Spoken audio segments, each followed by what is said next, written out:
अस्सलाम वालेकुम, क्या हाल चाल है दोस्तों। उम्मीद है सब खैरियत से होंगे। तो गाइस इस टाइम मैं ऑस्ट्रेलिया सिडनी में जहाँ पे मैं ठहरा हुआ हूँ, घर से बाहर आया हूँ और मैंने कहा एक वीडियो बना के आपको बता दूँ कि ऑस्ट्रेलिया इमिग्रेशन पे किस किस्म के क्वेश्चन मुझसे हुए थे और कितनी आसानी से मुझे एंट्री मिली थी। रिक्वायर्ड डॉक्यूमेंट्स हैं कि आप कैसे ऑस्ट्रेलिया में आ सकते हो। देखें दोस्तों, मैं ऑस्ट्रेलिया सिडनी में जब लैंड हुआ हूँ, डायरेक्टली इमिग्रेशन पे आया हूँ। उससे पहले एक पेपर जहाज़ में मिलता है प्लेन में, उसको आपने फिल करना होता है, जिसमें आपने एड्रेस वगैरह अपना लिखना होता है, पर्पस लिखना होता है, क्यों आ रहे हो, इस तरह की सारी चीज़ें आपने उसमें लिखनी होती हैं। तो वो मैं लिखने के बाद जब इमिग्रेशन पे गया हूँ, तो इमिग्रेशन पे जो सामने ऑफिसर बैठा हुआ था वो आई थिंक सो बांग्लादेश से था, क्योंकि उसकी जो फेस था और जिस तरह का उसका फेस लग रहा था वो मुझे बांग्लादेशी ही लग रहा था भाई। तो उसने मेरे से पासपोर्ट लिया और मेरे से पूछा कि भाई आप पाकिस्तान से हो। तो मैंने कहा जी। पासपोर्ट उसने देखा और उसने बोला कि आप यहाँ पे कितने दिन स्टे करने वाले हो।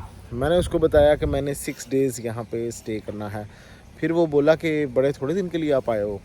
मैंने कहा यस, मेरे पास टाइम नहीं होता इतना। वो फिर हंसने लग पड़ा। तो उसने उस वक़्त फिनिश कर दिया था। बस यही मेरी उसके साथ कन्वर्सेशन हुई है।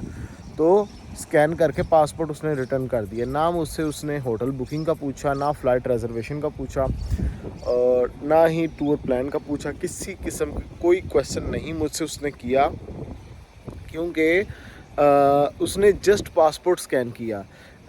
जब मेरा पासपोर्ट स्कैन उसने किया, ऑलरेडी मेरा वीज़ा और मेरी तमाम इंफॉर्मेशन वहाँ से उसके सिस्टम में आ गई थी।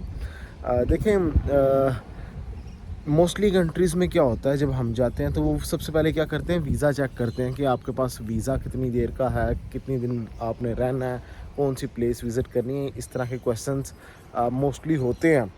लेकिन ऑस्ट्रेलिया में जब मैं फ़र्स्ट टाइम आया था तब भी मेरे से कोई क्वेश्चन नहीं किया गया था। अब तो फिर उसने मुझसे 2 क्वेश्चन कर लिए। और जब मैं पहली बार आया था ऑस्ट्रेलिया में तो मुझसे एक भी क्वेश्चन नहीं किया था। सिर्फ क्या करते हैं, जब आपने जाना होता है आपका पासपोर्ट रखते हैं एक मशीन के ऊपर, तो आपका पूरा बायोडाटा निकल आता है कि आपका वीज़ा कितनी देर रह गया है और कौन सी फ़्लाइट से आप आए हो। सारी चीज़ें उसमें ऑलरेडी होती हैं ऑटोमेटिकली। बस उसके बाद फिर मैंने पासपोर्ट स्कैन, अच्छा एंट्री एग्ज़िट की स्टैंप उस नहीं लगाते। फिर मैंने उससे बोला कि भाई मुझे एंट्री की स्टैंप चाहिए पासपोर्ट पे। तो फिर उसने क्या किया, उसने बोला कि आप एक काम करो, हमारा एक दूसरा ऑफ़िसर है उसके पास चले जाओ। तो एंट्री होने के बाद फिर मैं एक और ऑफ़िसर के पास गया।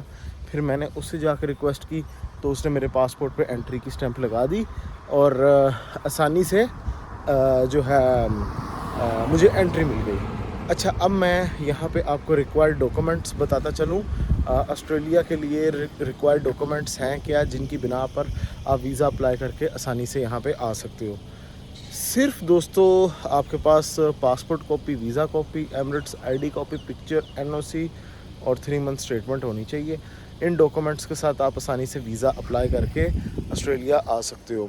तो गाइस, ये कुछ इन्फॉर्मेशन थी जो मैंने सोचा आपके साथ शेयर कर दूं। तो नेक्स्ट वीडियो में मिलेंगे नए टॉपिक पे। ख्याल रखें अपना, टेक केयर, अल्लाह हाफिज़।